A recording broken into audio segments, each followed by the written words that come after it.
We do have an honesty system. So there you go. Be honest. Don't be a dick. Jesus is watching, and so is anyone else you do or do not believe in. And it is Mother's Day, and just think about that. I don't know. Speaking of Mother's Day, I'm glad I'm here this weekend. On Mother's Day weekend, I have a child celebrating and helping my husband live out his dream on Mother's Day weekend. Couldn't think of a better way. Celebrate me by working for you. It's awesome. Anyway. How many people here work with someone that is performing tonight, including myself? Yay! Okay, let me just say, the things that you hear tonight may or may not reflect that of your employer. Probably not. So, we've covered our asses. Yes. More beer. I covered my... Oh, we have more beer. Anyone else want to try out the honor system? Sometimes you don't have to pay. I mean, we'd like you to. It's the honor system. I don't know. I'll be drunk by the end of this, so I won't know. She'll know. Gwyneth will know. She's the bartender, so tip your bartender, by the way. Hey, do you guys like my outfit? Oh, you're welcome. Speaking of my outfit, on the way here, this is no joke, on the way here, I say to my husband, who I am supporting on Mother's Day weekend, like, it's hot out and feel really fucking gross and stuff. He's like, well, if you want to go back and shower, you can't. I was like, not the right thing to say to your wife. Say, you look lovely, darling. You don't need anything. But I know I do, because I kind of smell like Amsterdam. All right, speaking of Amsterdam, I have nothing to say about that. Who wants to hear from our first comedian? Yes, which means I'll get my sorry ass.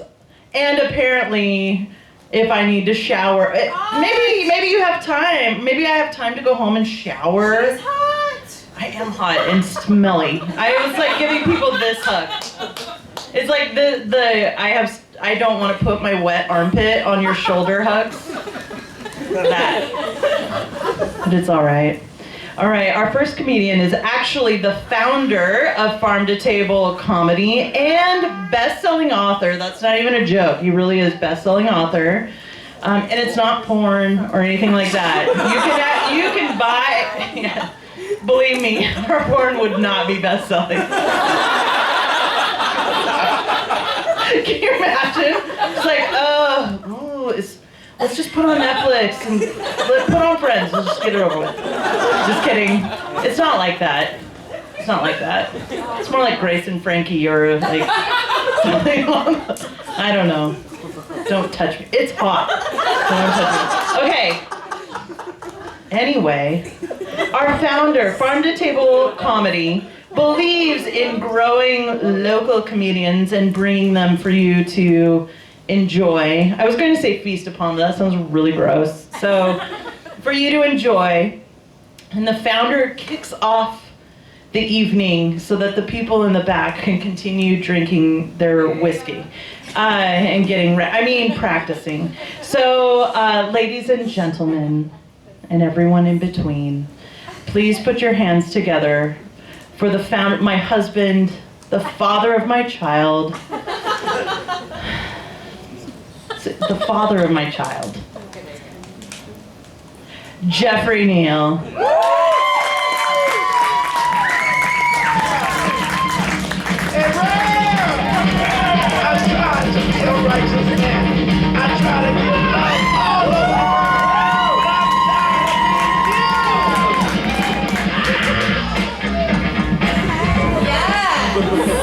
Prove it.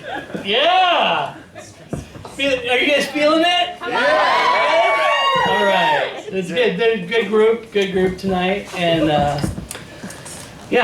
I did say that in the car, and that was a situation. But I quickly recovered. I was like, yeah, you're beautiful.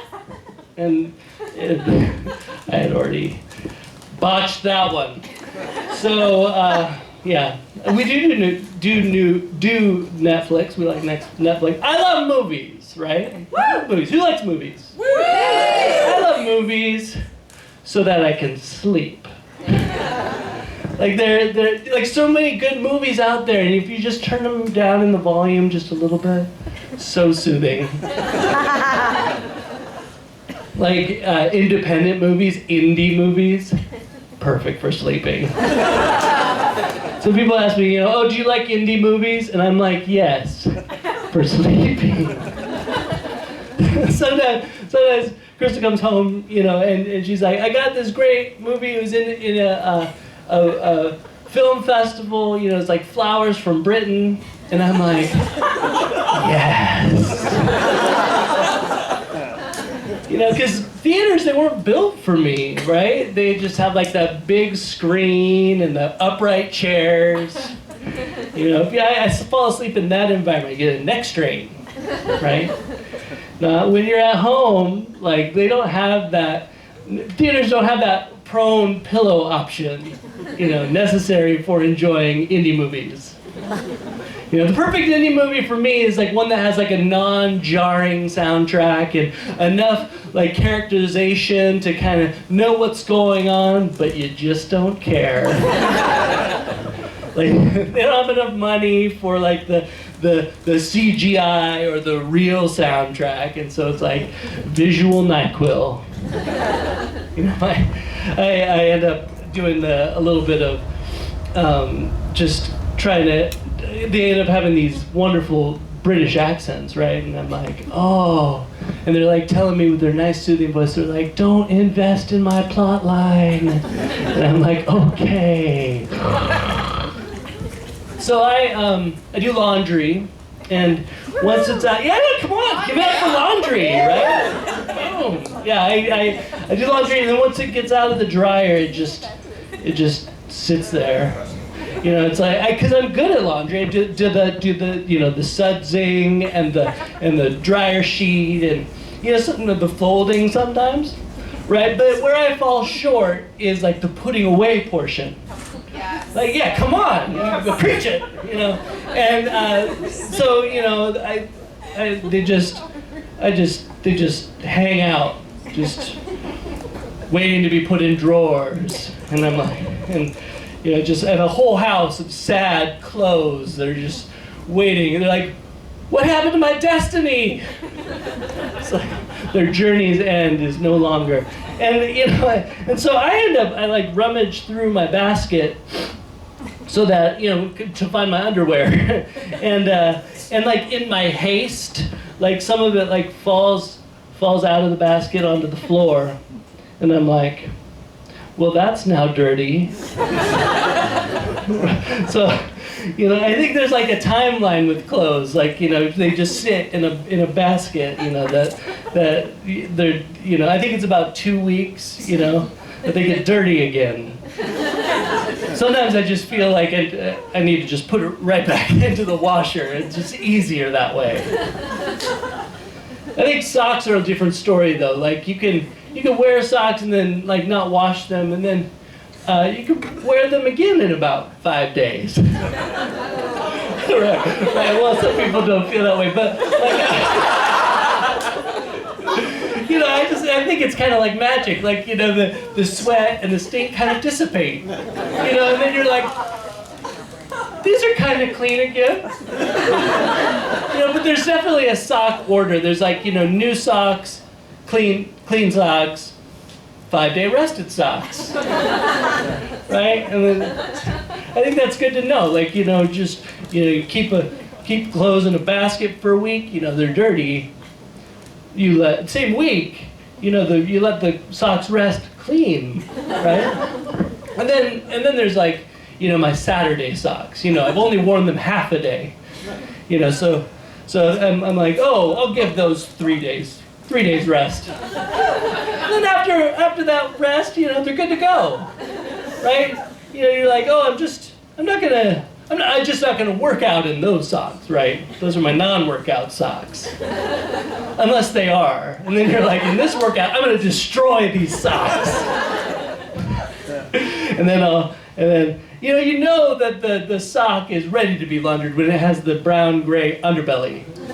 You're just like, yeah, you know what? You know that those are the socks that need to be laundered. You're like, oh, they have the brown-gray underbelly. I really wore those socks. And yeah, so and I'm gonna put those in my gym bag that smells like oblivion. And now I'll wear flip-flops, right? So I've noticed that like there are certain people that wear flip-flops too much. Yeah, I mean they know them, but because like there's. And I've noticed, like, when you wear something too much, you become particular about the vernacular, because over thong use, over those users, they're very adamant about calling them flip-flops.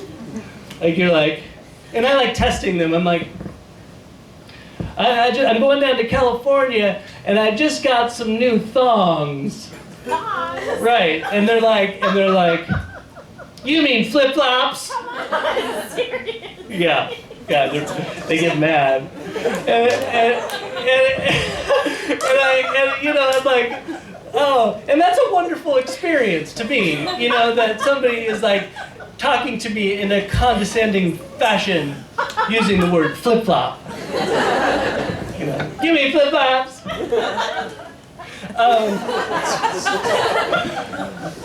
My daughter, she loves Barbie.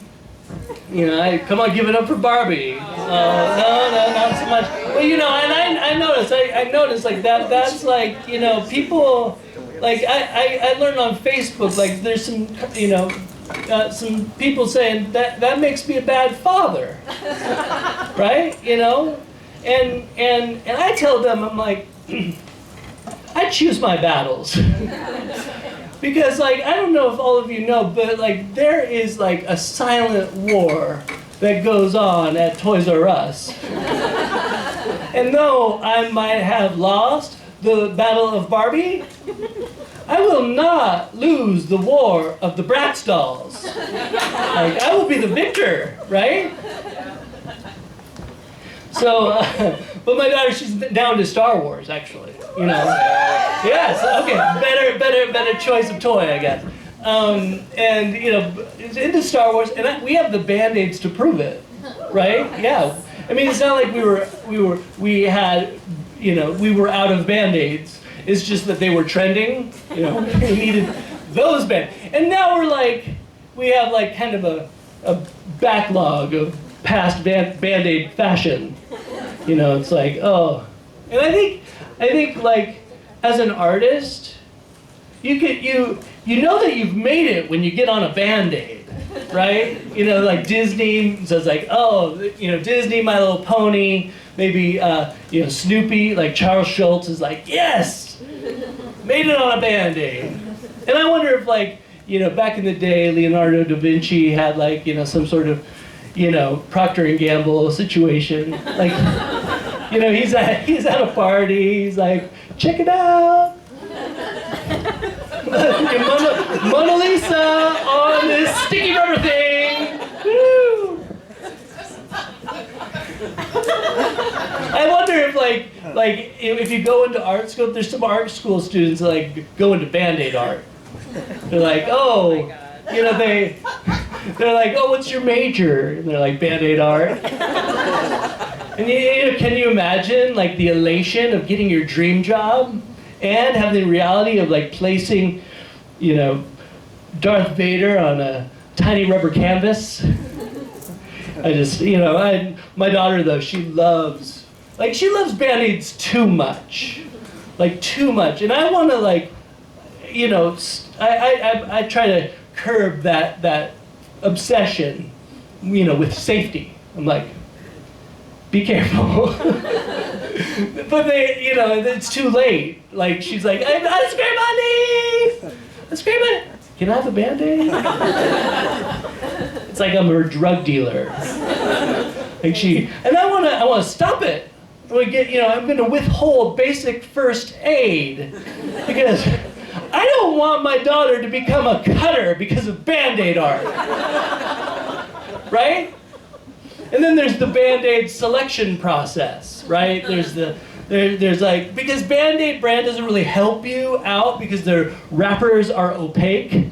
So you like unwrap them and it's like a surprise and it's always a disappointment too. My daughter's like, no, I don't want that one. And I'm like, oh, this is not fashion. This is wound dressing, right? And she's like, but Daddy, no, the Darth Vader scares me. I'm like, oh, okay, no, not stormtroopers, they're bad guys. I'm like, I like go through half the canister, and I'm thinking about syndicating the whole process on YouTube, calling it Say Yes to the Band-Aid. Just like, and it's like, she's just gonna be like, I think this is the one. Like, the process is so worth it. So I'm like, go, and don't trip on your thongs. She's like, you mean flip flop? All right, you guys, are you ready? You're comedians tonight. All right. Well, first, we're gonna have Crystal come out. Come on, give it for Crystal. It's my turn to get out the world and let my spirits. What just happened? What just happened?